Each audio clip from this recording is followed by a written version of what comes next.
Hello, my name is Mary. Right now, I'm working with my husband Samuel at his family's business called The Enterprise. It's a small, cozy company run by Samuel's dad, Liam. There are about 6 of us working there. Liam isn't very involved in day-to-day activities. Samuel takes the lead and might become the next boss. He works closely with clients and pushes new projects to help the company grow. When we have big projects, everyone pitches in, making the atmosphere energetic and passionate. I've been part of this lively place for 8 years now since I married into the family. But Samuel's mom, Amanda, seems unsure about my role here. Recently, when I got home early to cook dinner and Samuel stayed late at the office, Amanda confronted me with some tough words. She asked me, "How long do you plan to stick around in our family's business?" Her tone sounded critical and disapproving. Since Amanda retired, she started criticizing my decisions instead of enjoying her free time. I tried to stay calm and asked her, "What do you mean by clinging?" She replied sharply, suggesting I married Samuel out of necessity, and now took advantage of working at their company. This wasn't the first time she accused me like this, it was happening more often. When I got married, I chose to leave my old job and join Samuel's family business. It was my decision, not because I had no other options, as Amanda seemed to think. Trying to explain, I told her, "Mom, I could work somewhere else if I wanted. I chose to be here." But she brushed it off, convinced she understood my motives. The tension with my mother-in-law went beyond words. Despite promising to take over household duties after retiring, she rarely helped, leaving Liam to often ask for her assistance with chores. Instead, she insisted, "I've worked my whole life. Now it's the daughter-in-law's turn to handle things at home." So I often ended up managing dinner and cleaning up afterward. One afternoon, I gathered my courage to address a household issue that was bothering me. "Amanda," I started cautiously, "I've noticed dishes often pile up in the sink. It would be helpful if you could clean up after your meals." Instead of understanding, she reacted strongly. She accused me of crossing boundaries and questioned my right as her daughter-in-law to set rules in her home. Feeling drained by our argument, I knew time was slipping away. If I didn't start dinner soon, we'd eat very late. Despite my frustration, I stayed calm. "Mom, let's talk more later," I suggested, hoping to ease the tension for now and focus on cooking. Amanda seemed to calm down and left for the living room, leaving me alone with the noise of kitchen utensils. Liam and Samuel had seen Amanda treat me this way before. They tried to step in when they could, but it didn't seem to change much. When they addressed the issue, they looked concerned and frustrated, wanting our family to get along better. Ironically, whenever Liam and Samuel confronted Amanda about her behavior, it often made her angrier at me, making her hostility worse. Her usual calm and gentle manner would turn into contempt, and her words hurt deeply, even though she never physically harmed me. Liam and Samuel's support became my sanctuary, helping me endure Amanda's hurtful comments. One tough morning, after I cleaned up from breakfast and was getting ready for work, Amanda suddenly exclaimed, "Oh dear, what a mess. It looks like a garbage dump here." Out of nowhere, she poured a bucket of water on my handbag. I stood there in shock, feeling a mix of disbelief and anger. "Why would you do that, Amanda?" I managed to ask, my voice shaking. Amanda's reply was dismissive, almost playful, like a mischievous child. "Oh, was that your stuff? I thought it was just a big piece of trash." Her casual attitude made me even more furious. Even if you thought it was trash, who pours water on something? I argued, struggling to grasp her lack of consideration. In the morning light, sitting across from Amanda in our living room, her expression was cold and determined, as if she had decided on a drastic action. "What on earth are you thinking? Now the carpet's soaked, and what about my things?" I blurted out, feeling a mix of confusion and frustration as I hurriedly took out the wet items from my bag. Important work documents lay spread out on the table, drying off. Amanda looked at me with a chilling calmness, showing no remorse or concern for the chaos she had caused. "You don't need to go to work anymore," she said flatly. I was completely stunned by her statement. "Excuse me?" I replied, filled with disbelief and shock. Amanda's next words hit me hard. "You've been hanging around this house for 8 years, but today I can finally get rid of you." Her voice dripped with venom and determination, a side of her I'd never seen before. My mind raced with sadness. "Get rid of me," I repeated, my voice betraying my disbelief. "She made me feel like an outsider in my own family. My daughter is joining the company, so we need you to leave. Today's your last day. All you have to do is apologize to your father-in-law and Samuel for causing trouble." She laughed mockingly, adding insult to injury. She was using my job to push me out. I had invested years into that job, earning respect and making cherished memories. Shocked and heartbroken, I struggled to understand the harshness of her decision. I had devoted myself to this family, yet it seemed my efforts meant nothing to her. "Are you sure about this?" Wasn't Emma working at a clothing store in Philadelphia? I asked, my voice showing my confusion and concern. My job meant more to me than just a paycheck. It was my path to personal fulfillment. Meanwhile, Emma, my sister-in-law, tired of city life and its impersonal nature, decided to come back. She said she was fed up with the cold people in Philadelphia, so I told her I had a job waiting for her once she returned home. Amanda explained firmly, leaving little room for discussion. Amanda's words hit me hard. She's agreed to come back immediately, and now that she has, I want you out of this house. Her statement was shocking, almost impossible to accept. With one decision, she was ready to completely upend my life, disregarding my place in the family without any chance for dialogue. Coldly, she handed me an envelope. I've written your resignation letter, she announced, effectively casting me out of our home. In that moment, my heart broke. Years of dedication and closeness were brushed aside like they meant nothing. Her actions ripped apart the bonds that held our family together, leaving them irreparably damaged. With a heavy heart, I walked the short 5 minutes to the company, a route I knew well, but today it felt heavy with emotions. Each step under the cool morning sky carried the weight of the situation unfolding. When I entered the office, I shared with Liam, my father-in-law, and Samuel, my husband. I told them about Amanda's harsh ultimatum. They looked shocked and held back their anger, staying composed despite the turmoil. They cautiously suggested it might be best for me to step back for a while to show Amanda the impact of her demands. This suggestion threw my heart into even more confusion.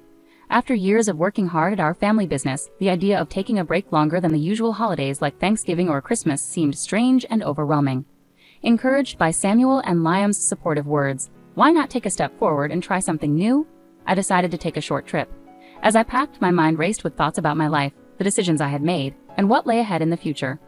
Meanwhile, my sister-in-law Emma, who was supposed to take over my role at the company, arrived shockingly late at 2 p.m. Her casual attitude left Samuel and Liam bewildered and frustrated. Despite their attempts to help her understand the business, Emma showed little interest in learning its intricacies.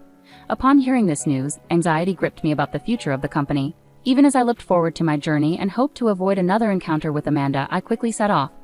Watching the landscape change from the train window, I took the opportunity to reflect on my past and present.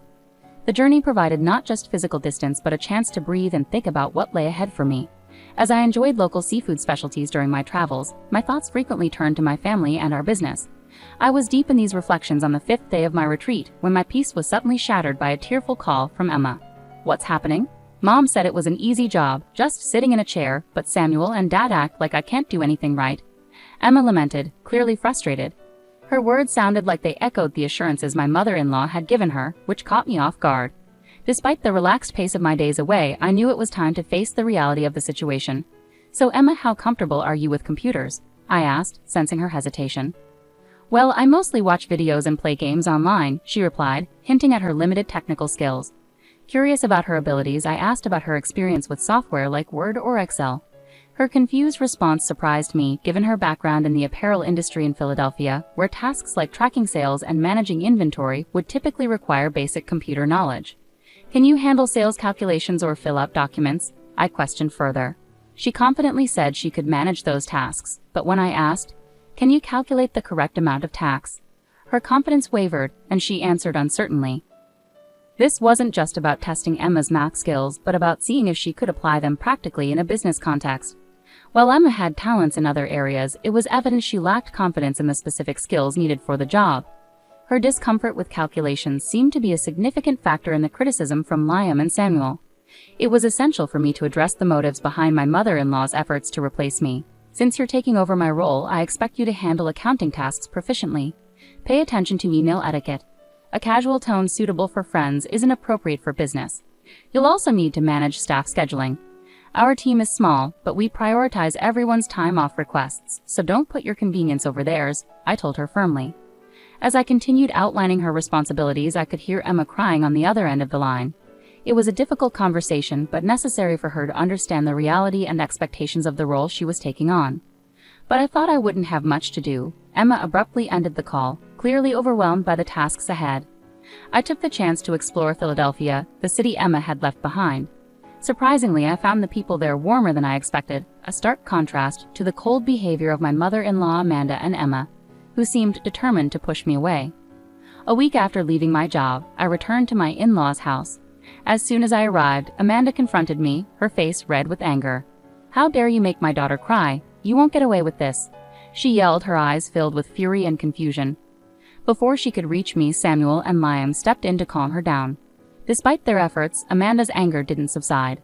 Emma's upset because she got in trouble for trying to boss around her employees without knowing how, Samuel explained calmly but firmly, trying to clear up the misunderstanding. Mary hasn't been here for a week, so she couldn't have upset Emma. Emotionally, Amanda shot back, it's all because of her.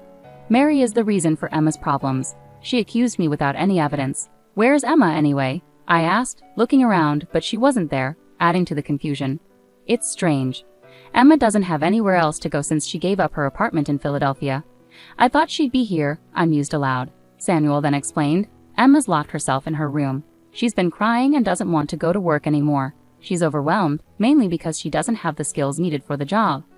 Amanda, still angry, accused me. You've turned Samuel and Liam against me. They wouldn't say the company runs better with you instead of Emma unless you poisoned them against her. Samuel sighed deeply, clearly exhausted from the ongoing family conflict and his efforts to clear up misunderstandings. Mom, he tried to explain again. It might seem surprising, but Mary is exceptional at her job. She's certified in bookkeeping, her administrative skills are top-notch, and she's even fluent in Spanish from studying abroad. She handles all our multilingual communications of the company, he said proudly. Amanda looked surprised, evidently unaware of my qualifications and contributions. That sounds like something from a TV show, she muttered, reflecting on the situation. I remember in college I was so focused on getting certifications and studying that I had little time for socializing or dating. That's when I met Samuel when he visited my company for business, I shared, trying to bridge the gap between misunderstandings and the reality of our lives.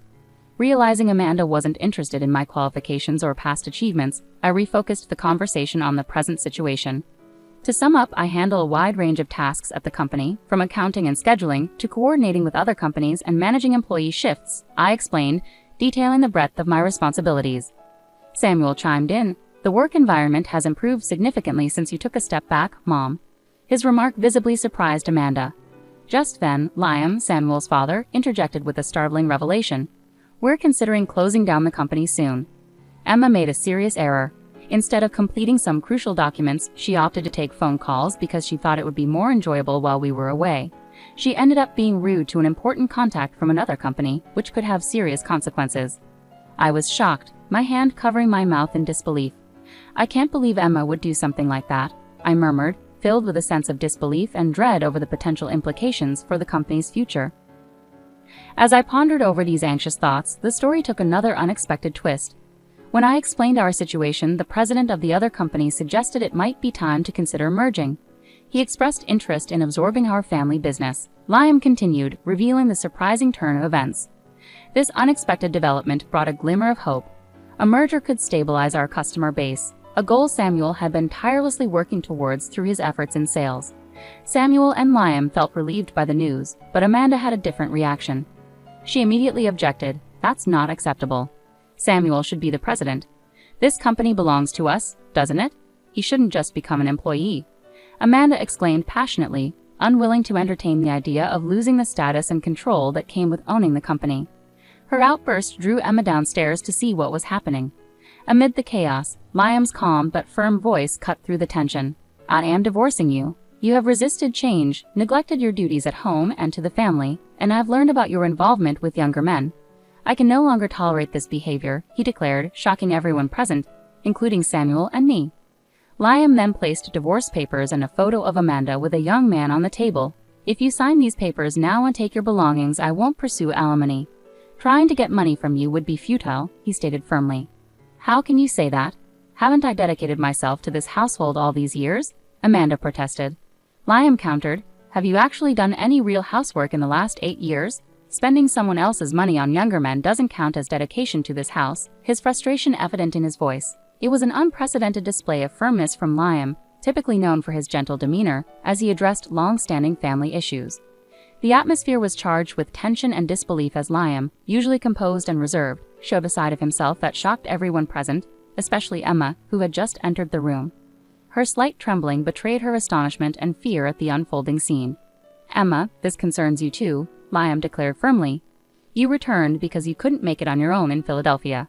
Now you're struggling to find a job here, yet you act as if you're above everyone else. You've stopped making an effort altogether, resorting to escapism. It's time for you to leave this house as well. Emma was stunned, her face showing a mix of confusion and denial. "Wait, Dad, maybe Mom has her issues, but I'm still your daughter, right?" she protested desperately, trying to maintain her place in the family. Amanda, hurt by her daughter's words, reacted with shock. "Are you turning against me now, Emma?" she accused, her voice filled with hurt and disbelief as tensions escalated. Liam intervened swiftly to prevent further conflict. "To avoid more trouble, I've arranged for both of you to stay with an acquaintance until you get back on your feet.